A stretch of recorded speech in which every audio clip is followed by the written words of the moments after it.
누가복음 22장 1절에서 6절까지 말씀을 한 절씩 교독하겠습니다. 누가복음 22장 1절에서 6절까지 말씀입니다.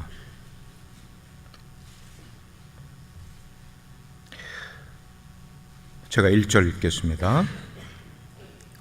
6월절이라 하는 무교절이 다가오매 대제사장들과 서기관들이 예수를 무슨 방도로 죽일까 궁리하니 이는 그들이 백성을 두려워함이더라.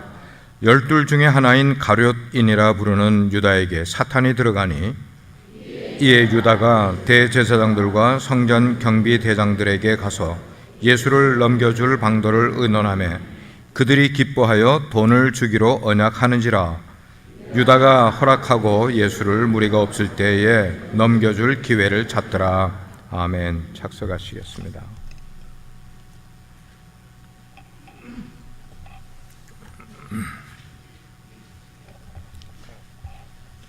여러분들이 뉴스를 통해서 이미 아시는 분들은 많이들 알고 계시겠지만 요즘 한국 사회를 어지럽게 하고 냄새나게 하는 사건이 몇 가지 있는 가운데 한 가지가 몰래카메라 동영상 사건이라고 있습니다. 한국의 법무부의 한 차관이 성추행 사건에 얽매였는데 그 성추행 사건에 그 한 사람만 연루된 것이 아니라 수많은 정치인들과 경제인들, 기업하는 사람들, 그리고 경찰, 그리고 심지어는 검찰의 고위 간부들까지도 연루가 되어 있는, 그래서 많은 사람들이 도대체 한국 사회의 공직자들을 누구를 믿을까 하는 그런 문제가 대두되고 있어요. 또 한 가지는 젊고 인기가 있는 그런 남자 연예인들이 정말 낯뜨거울 그런 성관계 영상을 찍어서 그것을 자기 친구들끼리 카톡방으로 만들어서 그거를 돌리는 그런 일들이 발각이 됐어요. 자, 이런 것들이 온 나라 전체를, 우리 한국 사회의 어두운 면을 드러내고 보니까 온 나라가 어둠에 가득 그림자로 덮여 있는 그런 모습을 국민들이 느끼면서 한숨을 짓는 거예요. 한숨을 짓는 거예요.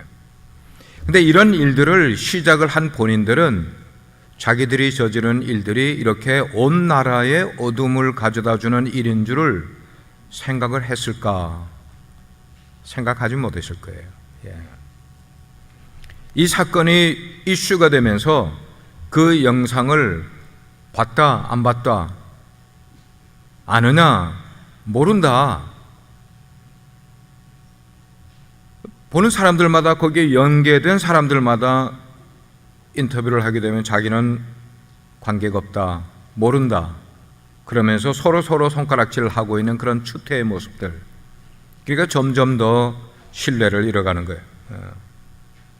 자, 이 사건을 저는 오늘 우리가 읽은 본문의 내용에 나오는 가룟 유다와 연결을 했어요. 가룟 유다는 어땠을까 하는 거예요. 은 20-30냥은 그 당시에 그 나라에서 그렇게 큰 금액은 아니었습니다마는 그 정도의 금액을 받고 사탄의 거대한 음모의 도구가 되어서 예수님을, 내가 저지른 이 작은 사건이 예수님을 죽음으로 몰아가는 도구가 된다는 것을 가룟 유다가 알았을까 몰랐을까 하는 질문인 거예요. 그 행동 때문에 결국 성경은 가룟 유다를 뭐라고 이야기를 하는가? 우리 주님께서는 차라리 너는 세상에 태어나지 않았으면 좋을 뻔하였다라는 저주를 2000년 동안 지금 가룟 유다 이름으로 그는 듣게 되고 있어요. 제가 보기에 가룟 유다는 그날 그 은 30냥에 불과한 밀고의 대가가 결국 이렇게 엄청난 음모에 휘말리게 될 줄 가룟 유다는 몰랐을 것이라고 저는 생각을 해요. 그러면 질문이 생기는 거예요. 그러면 어쩌다가 가룟 유다는 그런 음모에 휘말리게 됐을까 하는 거예요. 그리고 그 가룟 유다가 그러한 음모에 휘말리게 된 것이 우리의 신앙생활과 전혀 관계없는 일이 아니라는 것을 오늘 말씀을 통해 나누려고 하는 거예요. 어쩌다가 가룟 유다는 그런 음모에 휘말리게 됐을까? 첫 번째 요소는 그가 예수님과 3년 동안 같이 생활했던 12명의 제자 가운데 한 사람이었기 때문이라는 겁니다. 그 말은 등장하는 음모의 주인공이 됐던 그 예수님의 측근이었다는 말씀입니다. 측근, 가장 가까운 곳에 있는 몇 사람 가운데 하나였다는 거예요. 북한에서 종종 탈북자들이 나와서 한국으로도 가고 우리 미국으로도 오게 되는데, 그 사람들이 그렇게 나오는 이유는 북한이 살기 어렵고 그리고 북한 체제가 싫어서 나오는 경우도 있겠지만 그런 게 다의 이유는 아닌 거예요. 여러분도 아시는 것처럼 황장엽 씨라는 분이나 아니면 태용호 같은 경우에는 이 사람들은 북한의 권력의 아주 심장부에 있던 사람들이었어요. 김정일의 최측근에 있었던 사람들이었어요. 북한의 주체 사장을 발기하고 그 아웃라인을 만들었던 그 사람인데 북한을 탈출해서 나왔어요. 왜 그들이 탈출해서 나왔는가 하면 그만큼 그 사람들은 많은 비밀을 갖고 있는 사람이었기 때문인 거예요. 그 비밀을 서방 세계에 가지고 나가기만 해도 그들은 삶이 다 보장이 될 수 있는 비밀을 갖고 있었던 사람인 거예요.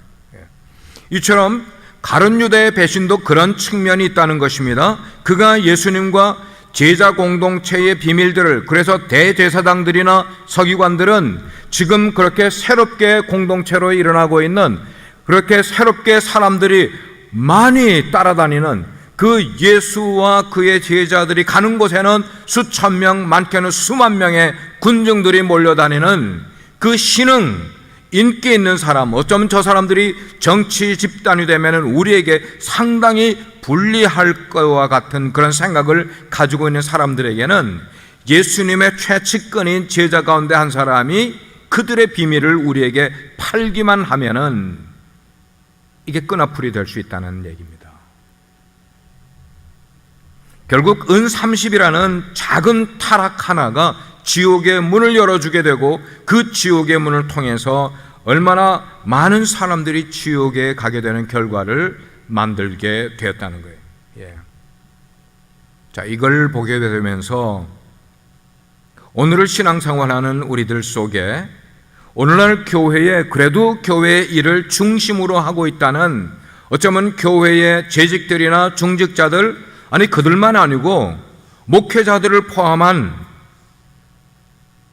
이런 교회의 중심에 있는 사람들이 타락을 하고 이런 사람들이 분쟁을 일으키게 되는 것이 어쩌면 지옥의 문을 열어놓고 많은 사람들이 구원받을 사람들을 오히려 거기로 떨어뜨리는 일이 생기지는 않는가 하는 점을 우리는 생각해 봐야 되는 거예요. 누구를 통해서요? 가롯 유다를 통해서. 그가 측근이었기 때문이었어요. 예수님의. 내가 이 교회의 가장 중심에 있다고 생각하는 사람들은, 내가 예수님을 정말 잘 믿는 사람이라고 생각하는 사람들은 가룟 유다를 생각해야 돼요. 두 번째는 가룟 유다는 알곡이 되지 못하고 가라지로 남아 있었기 때문이었습니다. 가룟 유다는 예수님의 제자로서 남다른 은혜를 경험할 수 있는 그런 특권을 받은 사람 아닙니까? 그래서 놀라운 은혜로, 그리고 탁월한 하나님의 사도가 될 수 있는 그런 위치에 있었던 사람이었어요. 좀 이따 설명은 하겠습니다. 그렇지만 그 은혜와 특권을 받았음에도 불구하고 그는 여전히 가라지로 남아 있었던 모습을 우리에게 보여주고 있어요. 그러면 그동안에 3년 동안 예수님을 쫓아다니면서 예수님으로부터 그에게 쏟아졌던 은혜는 어떻게 된 걸까 하는 거예요. 3년 동안 받았던 은혜는 어떻게 된 걸까? 그가 제자 공동체를 통해서 경험한 것들은 오히려 예수님과 제자 공동체를 싫어하는 적들에게는 아주 중요한 정보가 될 수 있는 일들이었다는 겁니다. 마찬가지로 우리에게 가지고 와서 적용을 해보는 거예요. 우리가 교회를 다니고 있고 우리가 신앙생활을 하고 있다고 할 때에 우리의 삶이 정말로 영적으로 변화를 경험하지 못하게 되면은 우리 역시 언젠가 우리가 경험했던 모든 종교 생활들, 우리가 은혜 받았다고 하는 그런 것들, 우리가 가지고 교회 속에서 만들어 온 모든 지식들은 오히려 모두가 다 사탄의 도구로 쓰임 받을 수 있는 조건이 된다는 거예요.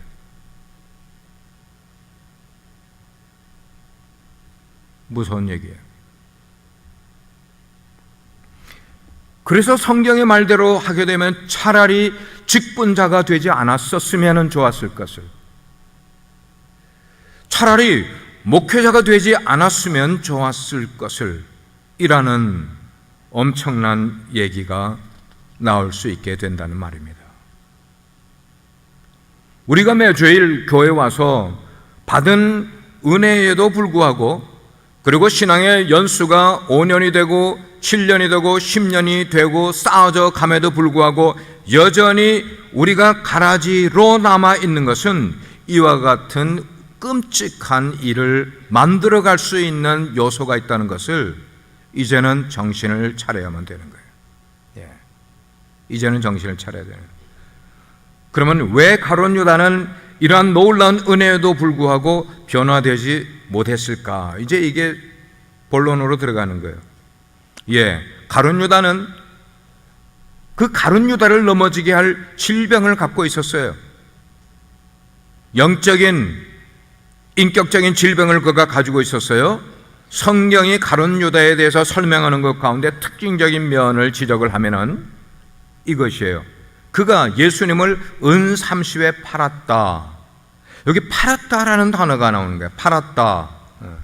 이 점이 뭐냐면은 이 팔았다라는 단어가 평소에 가룟 유다를 지배하고 있는 그의 정신세계 속에 중요한 단어가 살고 팔은 거예요. 팔아먹는 거예요. 팔아먹는 거. 이게 중요한, 가룟 유다를 이해하고 가룟 유다가 넘어지게 되었던 중요한 클루가 바로 그 점에 있다는 거예요. 우리가 살아가는 세상에는 값으로 매길 수 없는 것들이 많이 있어요. 값으로 매길 수 없는 것은 사고 팔 수 있다 없다? 없다. 값으로 매길 수 없는 것은 사고 팔 수가 없어요. 세상에는 그렇게 값으로 매길 수 없는 귀한 것들이 있어요. 만약에 부모에게 자녀들은 값으로 매길 수 없는 존재야. 그렇기 때문에 아무리 자녀들을 금덩어리를 갖다 준다고 자녀의 생명을 달라고 그래도 부모가 자녀들에게 생명을 내어줄 사람은, 부모는 세상에 아무도 없어요. 왜냐하면 자녀는 부모에게 값을 매길 수 없는 존재이기 때문에요. 부모에게 자녀만 아니야. 우리 인간 하나하나는, 저도 여러분들도 모든 인간은 값을 매길 수 없는 그런, 뭐라고 그럴까, 아주 존엄한 존재라고 성경은 이야기를 하고 있어요.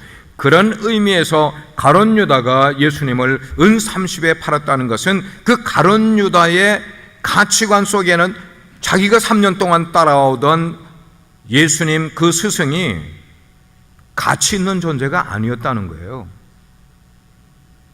예수님을 따르긴 하였지만 예수님을 얼마나 그가 가치 없는 존재로 여겼었을까? 더 나아가서는 그에게 있어서 예수님은 그의 인생의, 그의 신앙의 목적이 아니라 수단에 불과했었다는 것을 우리는 알게 되는 거예요.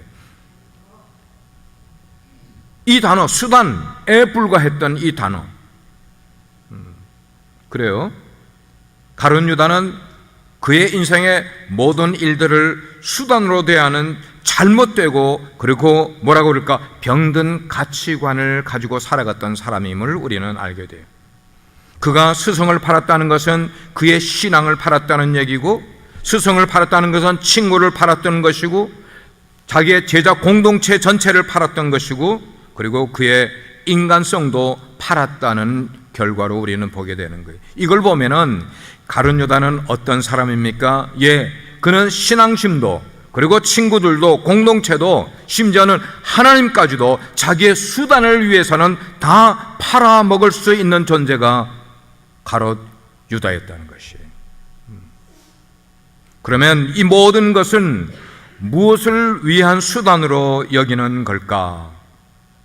그는 이 모든 것들이 지금 제가 이야기한 공동체, 그 친구들, 그의 신앙, 헌신, 심지어는 하나님, 무엇을 위해서 이것을 그는 수단으로 여겼을까 하는 거예요. 자기 이익을 위해서예요. 자기 행복을 위해서라면 이 모든 것들을 수단으로 여길 수 있는, 그래서 그에게는 모든 판단이 한 가지로 판단하는 거예요. 이게 나에게 이익이 될까 안 될까. 이게 그의 모든 결정의 판단이 그것 때문이었다는 것입니다.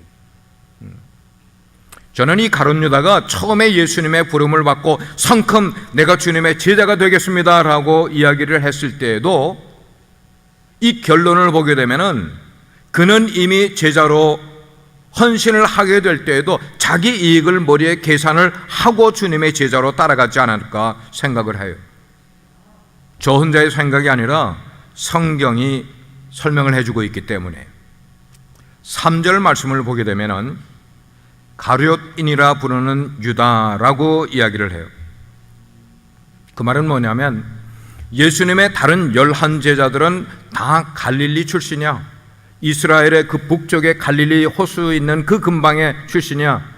오늘로 말하면은 칸츄리맨의 촌놈들이에요. 예수님의 11 제자들은 다 촌놈들인데 유독 가룟 유다는 유다 땅의 남쪽 출신이야.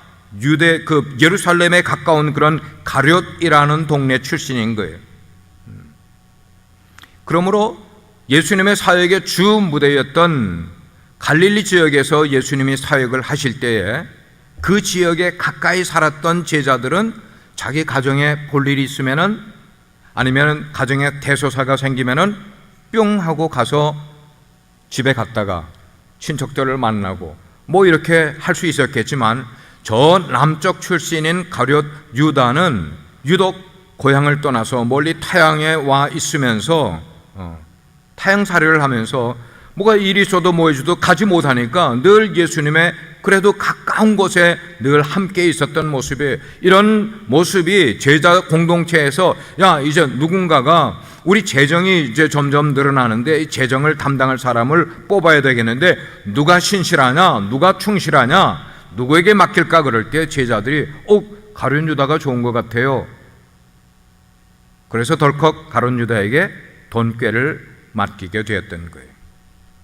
하지만 그때의 가룟 유다의 헌신은 순수한 것이 아니라 어떤 야망을 위한 수단이었음이 그 다음에 나오는 그런 성경 구절에 보게 되면 나타나게 되는 거예요. 자, 요한복음 12장에 보게 되면 예수님과 그리고 예수님 옆에 나와 향유 옥합을 깨뜨린 여인에 대한 이야기가 등장을 하는데, 옥합을 깨뜨렸어요. 300데나리온이나 되는 그런 비싼 향유를 예수님의 머리에 붓고 그리고 예수님의 발에 부었던 여인을 향하여서 예수님의 제자 가운데 한 제자가 클레임을 하는 거예요. 야, 너 왜 그 비싼 향유를 다 깨가지고 저렇게 이렇게 머리 이렇게 하고 예수님의 발에 이렇게 붓느냐 말이야. 그 돈을 차라리 팔아서 가난한 자들에게 나눠주면은 얼마나 귀하게 쓰였을 것인가 라고 이야기를 한 제자가 있는데 그 제자가 누구였는가 하면 가룟 유다였다는 거예요.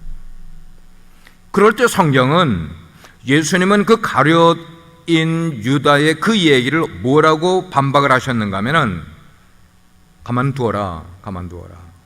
내 장사를 준비한다 말씀을 하시면서 예수님이 말씀하시기를, 이렇게 예수님이 말씀하신 것은 가난한 자를 생각하면요, 누가? 유다가 가난한 자를 생각해서 그 말을 한 것 아니라 저는 도적이라 돈꾀를 맞고 거기에 넣은 것을 훔쳐가미르라. 그는 도둑이었어요. 그는 도둑이었기 때문에 이런 불순한 동기로 예수님 곁에 있으면서 계속해서 예수님의 공동체가 늘어나게 될 때에, 재정도 늘어나게 될 때에 그런 식으로 주님을 따라갔던 것이었어요. 그런데 가룟 유다는 돈꾀만 건드린 게 아니었다는 거예요. 그는 얼마나 머리가 팽팽 돌아가는 사람인지 몰라요. 계산이 너무나 빨라. 주변 정세가 훤해. 그래서 주변의 상황이 어떻게 돌아가는지에 따라서 자기의 처신을 옮길 수 있는 준비가 늘 되어 있는 그런 사람이었어요. 그래서 결국 그는 때가 됐을 때 예수님을 팔고 다른 세력의 줄서기를 시작하게 되는 거예요. 내가 예수님과 그리고 제자 공동체에 많은 비밀을 가지고 있으니까 이 비밀을 가지고 대제사장 그룹, 서기관 그룹에게 줄을 대게 되면은 정보를 파는 대신에 돈을 많이 얻을 수가 있고 내가 그들로 인하여 정치적인 어떤 자리도 얻을 수 있지 않을까 하는, 이렇게 가룟 유다는 언제든지 자기에게 불리하게 되면은 가던 길을 갈아탈 준비가 되어 있는 그런 사람 중에 한 사람이었어요. 이것이 매사를 수단으로 대하는 가룟 유다의 병든 가치관이었기 때문이에요. 넘어진 이유는 이것 때문이었어요.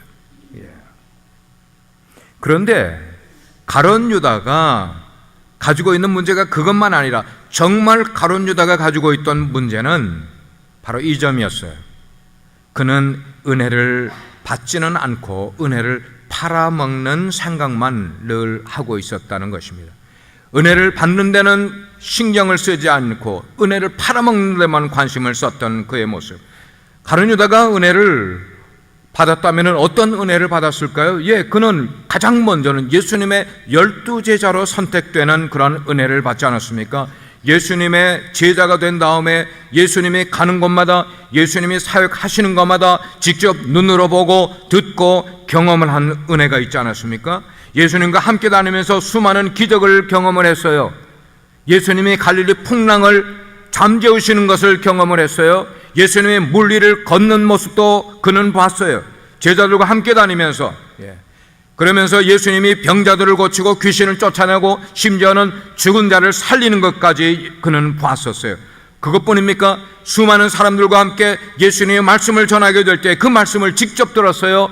무리들은 이해하지 못하는 내용들을 예수님과 제자들 그 측근들만 물어보면 예수님이 자세하게 천국에 대한 비밀을 가르쳐주는 내용도 그는 들었었어요.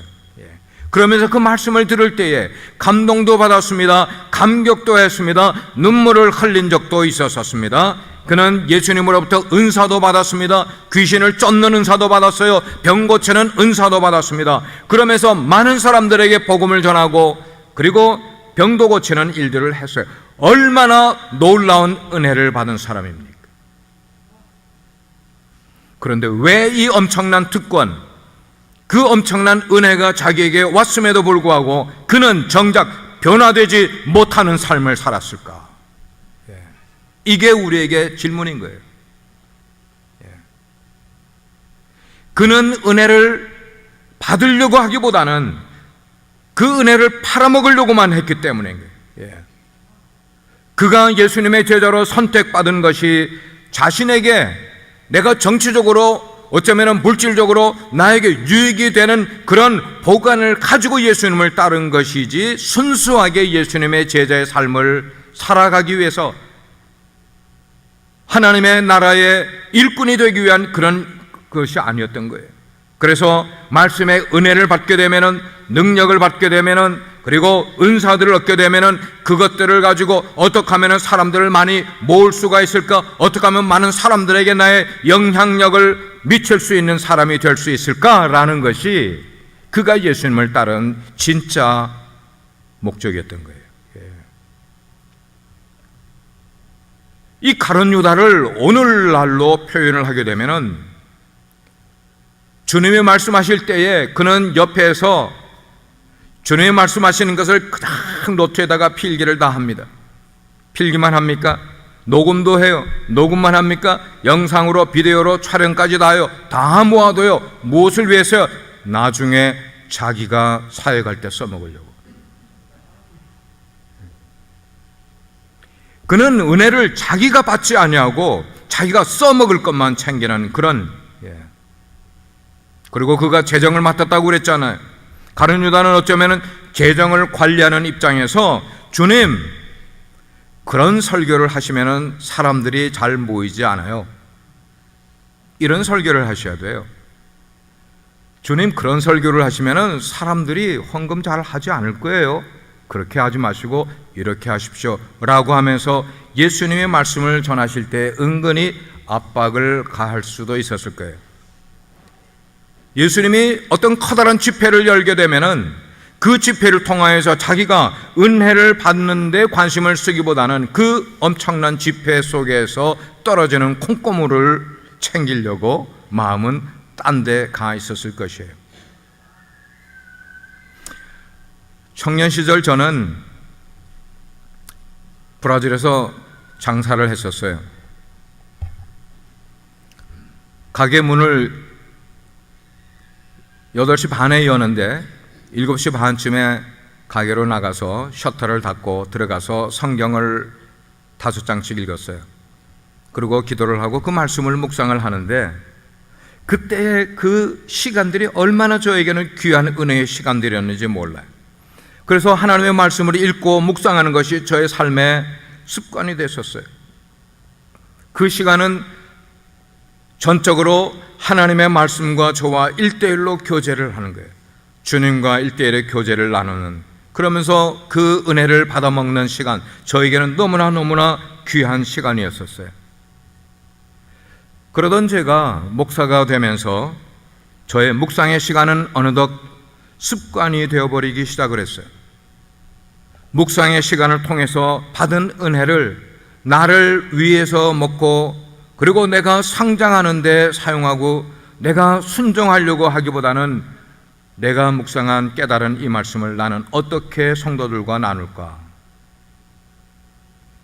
저는 설교를 위해서 하나님의 은혜를 팔아먹으려고 하는 거죠. 그런데 여러분, 저의 이런 모습이 장 목사만의 문제입니까? 자기 자신을 위해서 묵상하는 것 아니라 교사로 내가 교사의 직책을 해야 되니까, 우리 교회 목자로서의 어떤 리더로서의 역할을 해야만 되니까 성경을 읽고 묵상을 하고 있잖아요. 만약에 그럴 용도가 없으면 성경을 읽을 이유도 없고, 내가 가르칠 기회가 없으면 성경을 연구할 이유도 없고, 경건의 시간을 멈춰버리고 성경도 안 읽고 사역을 하지 않는 동안에는 하나님의 은혜와 하나님의 능력을 구하는 기도의 생활도 점점 줄어들게 되고, 여러분, 이런 것이 무엇입니까? 예, 이것이 바로 은혜를 수단화하는 것이에요. 말씀을 나를 위해 먹고 내가 하나님의 말씀에 순종하기 위해서 그 말씀을 묵상하는 것이 아닌 그 모든 은혜는 그 은혜를 통하여 수단화하기 위한, 내가 복을 받기 위한, 우리는 나도 모르게 경건 삶을, 그리고 이 큐티라 어떤 묵상하는 것을 자기 이익의 수단으로 삼고 있는 우리의 모습을 고백해야만 되는 거예요. 자, 이렇게 신앙생활 하니까 말씀이 우리를 비껴가기 시작을 하는 거예요. 하나님의 은혜가 우리를 비껴가는 거예요. 내 삶에 하나님의 기적이 일어나지 않고 비껴가 버리는 거예요. 기적이 일어나지 않는 거예요, 우리들의 삶 속에. 이 말씀은 아무개가 들었으면 딱 좋겠다.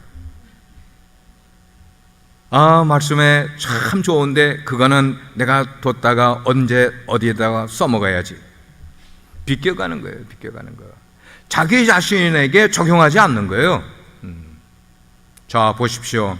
그래서 은혜가 폭포수처럼 쏟아지던 지난 3년 동안 주님을 따랐던 가룟 유다는 한 번도 그 은혜가 자기 삶의 목적이 된 적이 없었단 말이에요. 네. 주님은 따라다녔습니다. 같이 은혜를 받는 자리에 있었습니다. 그러나 그 은혜가 자기 삶의 목적이 아니라 수단으로 밖에 되지 않았다면, 한 번도 자기 자신을 돌아보면서 회개한 적이 없습니다. 말씀을 들었는데도 나는 용서받지 못할 죄인입니다. 눈물 한 번 쏟아보지 못했습니다. 그 주님의 은혜 앞에 무너져 내려본 적이 없었습니다. 말씀을 들으면서 자아가 부서지는 것을 경험하지 못했었어요. 누가요? 에서와 같은 사람이라고 표현할 수가 있어요. 에서는 자기 인생의 장자권이 얼마나 중요한지를 인식하지 못한 채로 그 장자의 고난을 팥죽 한 그릇에 뭐 했어요? 팔아먹은 사람이었어요. 우리가 신앙생활 하면서 교회에서 듣는 한마디의 메시지가 내 인생에 얼마나 중요한지를 모르고 그 은혜를 세상의 작은 걸로 팔아먹고 있는 우리들의 모습, 은혜를 받을 생각하지 않고 팔아만 먹는 우리들의 모습. 그러면 이렇게 은혜를 팔아먹고 음모에 넘어간 자는 결국 어떤 일을 결과로 얻게 되는가? 은혜를 팔아먹게 되면은 제일 먼저 불신앙에 빠지게 돼요. 불신앙. 우리가 예수님을 믿는 것은 우리의 지성으로 믿는 것도 아니고 우리의 힘으로 믿는 것도 아니라 바로 하나님의 은혜로 믿는 것임을 믿으시길 바랍니다. 믿음은 하나님의 은혜로 우리에게 오는 것이에요.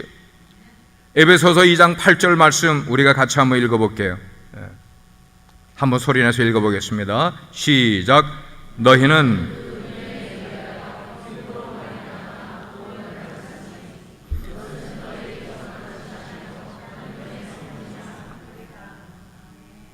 여기 보니까 너희는 그 은혜에 의하여, 하나님의 은혜에 의하여 믿음으로 말미암아 구원을 받았다 그랬어요. 은혜를 받으면 믿음이 생겨요. 그러나 은혜가 떨어지게 되면 믿음에서 멀어지게 되어 있다 이 말이에요.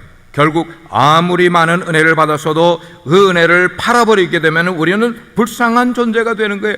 은혜가 빠진 인생, 세상의 권세가 무슨 소용이 있고 세상의 부귀 영화를 가지고 있는들 무슨 소용이 있어요? 그의 인생에서 은혜가 빠져버렸는데. 그래서 고린도후서 6장 1절과 2절의 말씀 가운데 하나님이 이렇게 말씀하셨어요. 같이 한번 읽어보겠습니다. 시작. 우리가 하나님과 함께 일하는 자로서 너희를 권하노니 하나님의 은혜를 헛되이 받지 말라. 이르시되 내가 은혜 베풀 때에 너희에 듣고 구원의 날에 너를 도왔다 하였으니 보라 지금은 은혜 받을 만한 때요 보라 지금은 구원의 날이로다. 여러분, 은혜를 헛되이 받지 말라 그랬어요. 교회 나와서 예배에 참석할 때 은혜가 폭포수같이 떨어지는데 은혜를 헛되이 받지 말라 말씀하네요. 이 은혜를 받아야 구원을 받는 것인데 우리가 은혜를 헛되이 받게 되고 받은 은혜도 팔아먹어버리게 되면 그러면 그 다음에는 어떻게 되는 거예요? 구원을 이루지 못한다. 두 번째로 은혜가 메마르면 사탄이 접근하게 됩니다. 자, 3절 말씀 같이 한번 읽어보겠습니다. 3절입니다. 시작. 12 중에 하나인 가룟인이라 부르는 유다에게 사탄이 들어가니, 은혜를 잃어버리니까, 은혜를 팔아먹고 나니까 금방 사탄이 그에게 접근하는 거예요. 은혜가 없는 냉랭한 마음에 사탄이 들어온단 말입니다. 여러분, 뱀과 그리고 사탄에게 공통점이 있는데 이 둘은 냉랭한 것은 좋아하고 따뜻한 것은 싫어하게 됐어요. 만약에 우리가 귀신을 그리고 마귀를 쫓아내기를 원하면은 은혜의 불덩어리를 우리 가운데 쫙 받아들이게 되면은 우리 속에 움츠리고 있던 사탄이 그냥 빠져 도망가게 될 줄 믿으시길 바랍니다. 은혜의 불이 우리 가운데 임해야만 되는 거예요. 은혜의 불이. 여기 보게 되면은 사탄은 생각으로 우리 속에 역사를 해요. 생각으로. 자, 요한복음 13장 2절 말씀을 같이 한번 읽겠습니다. 시작. 마귀가 벌써 시몬의 아들 가룟 유다의 마음에 예수를 팔려는 생각을 넣었더니 지지난주에도 제일 먼저 우리의 생각이 바뀌어야 행동이 바뀌고 쭉 해서 운명이 바뀌는 것까지 말씀을 나눴어요. 사탄이 제일 먼저 어디에 들어오는가 하면 우리의 생각이 들어와. 우리 마음 가운데 생각 속에 불만을 심어주게 되고 미움을 실어주게 되고 불안한 마음을 심어주게 되고, 이게 누가 역사하는 건가 하면 사탄이 역사하는 거가 돼요. 사탄이 역사하면 우리가 그렇게 되는 거예요. 그런데 은혜가 있게 되면 그러한 생각을 물리칠 수 있는 힘이 우리 가운데 있게 되는 거예요. 그러나 은혜가 떨어지게 되면은 전에는 떨쳐버렸던 시험이 다시금 우리에게 찾아와 또 넘어지는 거야. 또 시험에 드는 거예요. 여러분, 우리의 생각으로는 사탄의 생각을 절대 이겨낼 수가 없어요. 우리 생각은 약해요. 그러므로 우리는 예수님을 바짝 쫓아다녀야 돼요. 예수님을 바짝 쫓아가야 돼요. 만약에 우리가 교회의 재직들이라 할지라도, 아니면 사역자들이라 할지라도 주님을 멀찍이서 쫓게 되면은, 베드로가 멀찍이 쫓다가 어떻게 했어요? 시험에 넘어가 버렸잖아요. 가롯 유다가 예수님을 멀찍이 쫓다가 시험에 넘어갔잖아요. 그거예요. 예수님을 가까이 쫓아야 돼요. 가까이. 은혜가 없게 되면은 하나님의 경고를 듣지 못하고 배교의 길을 걸어가게 되는 거예요. 가룟 유다는 사실 예수님을 팔기 전에 예수님으로부터 수차례 이미 경고의 말씀을 들었던 터예요. 마태복음 26장 21절 말씀 같이 한번 소리내서 읽습니다. 시작. 그들이 먹을 때에 이르시되 내가 진실로 너에게 이르노니 너희 중에 한 사람이 나를 팔리라 하시니. 이 말씀은 이미 예수님을 팔기로 작정하고, 아니 이미 대제사장 무리로부터 은 30냥을 받아 수중에 넣은 그 가룟 유다를 향하여 주님이 지금 말씀하신 거예요. 지금이라도 때가 늦지 않으니 네가 회개하고 그 은을 30냥을 돌려주면은 용서를 받고 회개할 수 있는 건데, 근데 그 말씀을, 지금 이 말씀을 21절의 말씀을 예수님이 가룟 유다에게 직접 혼자 있을 때 말씀을 하신 게 아니라 제자들이 다 있는 그 자리에서 말씀을 하셨어요. 근데 예수님이 제자 전체에게 말씀하셨는데, 여기 태도를 보게 되면은 예수님의 가룟 유다가 아닌 11제자들은 성경에 기록되기를 22절에 보면은 그들이 몹시 근심하여 각각 여짜오되 주여 나는 아니죠. 아니, 당사자는 지금 자기를 숨기고 아무런 그거 없이 있는데, 다른 제자들은 각각 여짜오되 몹시 근심하였다 그랬어요. 자기들이 잘못한 것도 아닌데 그들은 몹시 근심하였다 그랬어요. 저는 바로 이런 태도가 정상적인 그리스도인의 태도라고 생각을 해요.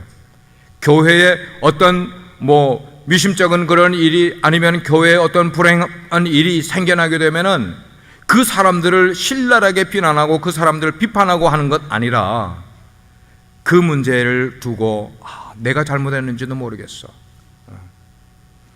우리 교회가 지금 이렇게 된 건 내가 잘못했기 때문인지도 모르겠어, 그러면서 하나님께 기도하고 회복을 위해서 애를 쓰고. 그런데 이미 은 30냥까지 챙긴 가룟 유다는 뻔뻔하게 예수님에게 25절에 보게 되면은 예수님 저는 아니죠. 가룟 유다가 그렇게 이야기를 했어요. 예수님 저는 아니죠. 여러분 어떻게 이럴 수가 있을까? 도대체 가룟 유다에게 무엇이 문제죠? 도대체 왜?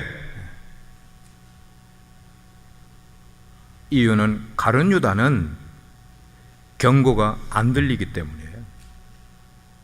경고가 안 들려. 가룟 유다는 자기의 수단만 찾았던 사람이었기 때문에 예수님의 그런 경고가 들릴 리가 없어요. 자기가 듣기 좋은 것만 들을 줄 알아요. 자기의 잘못을 지적하든지 자신을 돌아보게 하는 말을 해주면은 귀를 막고 듣지를 않습니다. 이게 죄인된 바로 우리들의 심리가 이런 거예요. 우리들의 심리예요. 은혜를 받아야 듣는데 은혜를 안 받으니까 안 들어, 안 들려. 그렇습니다. 우리가 신앙생활하면서 은혜가 떨어지게 되면은 하나님의 경고의 메시지가 선포되는데도 불구하고 절대로 자신에게 적용하지 않는다는 거예요. 결코 돌아서지도 않는다는 거예요. 이 사람들이요. 사랑하는 성도 여러분, 오늘 말씀을 종합을 하면서 오늘 말씀의 결론을 통해서 우리는 은혜를 팔아먹는 자가 아니라 은혜를 받는 자들이 되어야 되겠습니다. 가룟 유다는 종교 지도자들이 꾸민 그 시대의 음모에 휘둘려서 인류 역사에 해서는 안 될 죄를 가룟 유다는 저질렀어요. 예수님의 제자인 그가 이렇게 된다는 이유는 그거예요. 받아야 할 은혜를 받지 않고 오히려 그 은혜의 기회를 팔아먹었기 때문이었어요.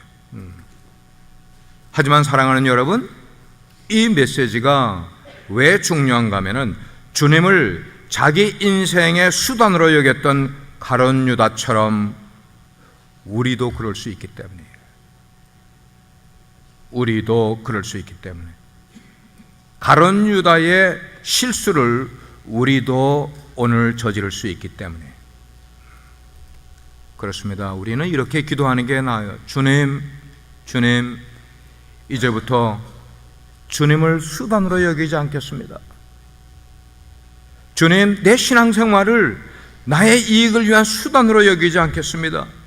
주님, 저는 은혜가 필요한 사람입니다. 주님, 저에게 은혜를 베풀어 주세요. 주님, 저에게 은혜를 베풀어 주세요. 주님, 저에게 말씀해 주세요. 제가 듣겠습니다. 딴 사람이 아니라 바로 제가 듣겠습니다. 이런 은혜가 여러분 모두에게 임하기를 주의 이름으로 축원합니다. 우리가 한번 이 찬송을 부르면 좋겠어요. 이 찬송을 부를 때 속죄하는 마음으로 기쁨으로 한번 우리가 힘차게 이 찬송을 부르면 좋겠어요.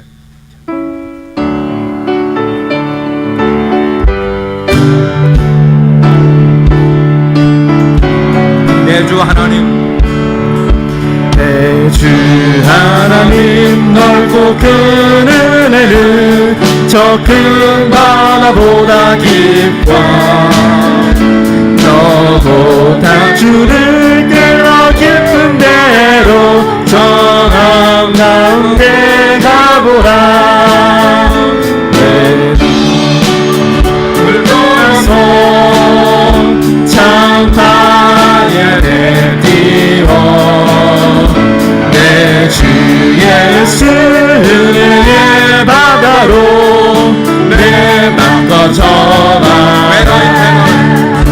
왜 너 인생은 언제나 거기서 저 큰 바다 물결 보고 그림 모르는 깊은 바닷속을 한번 헤아려 안보다